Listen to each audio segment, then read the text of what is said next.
ahead. Poppy's carriage soon flickered to black. She held her breath and counted 8 seconds before the train shot out at the other end. She and Mum would do that in the car when they went through tunnels in London. The longest they'd manage was 43 seconds. Poppy's heart chugged in time to the train's engine. "Stop it, you stupid thing," she said to the spot on her chest where she imagined her heart must be. Glancing down the long swaying carriage, she noticed, perhaps for the first time, a tall woman at the other end beside the sliding doors. She was looking straight ahead out of the window, her hands clasped around a thin silver cane. "She doesn't look as if she needs a cane," Poppy thought to herself quietly.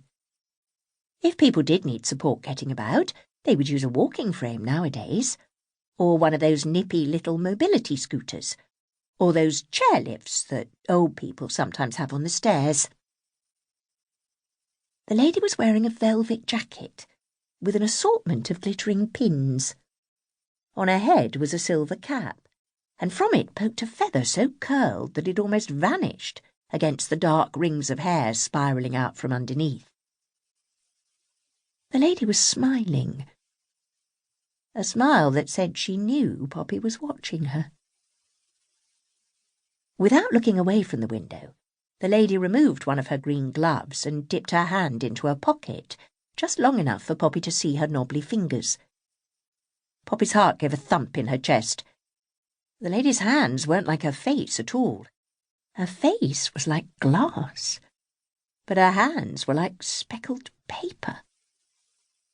Poppy turned away for a moment, but only so far that she could still see what was happening. From her pocket, the lady pulled a small purse that was the same colour as her jacket.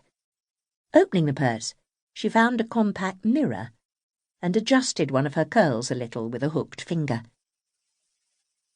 To either side of the train, the black trees of the woods which surrounded Suds rose above them, like twisted chimneys. Poppy hadn't noticed the second tunnel approaching, and before she knew it they were plunged into darkness. She held her breath again and counted. 1, 2, 3. She heard a sharp tap on the carriage floor. 4, 5, 6.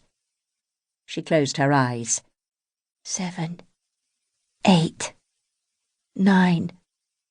Daylight flooded back in, and Poppy could see the rusty eaves of Suds station up ahead.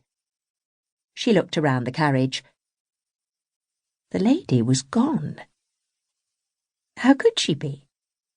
The train had only been in the tunnel for 9 seconds. Perhaps she'd just moved along to the next carriage. But Poppy hadn't heard the doors sliding open. The voice over the train speaker garbled something about taking all belongings with you, and this train terminates here. She heaved her backpack onto her narrow shoulders and positioned herself beside the doors. Then she noticed the lady's purse, lying forgotten on a seat. It was almost the exact same colour as the quiet green fabric of the carriage upholstery.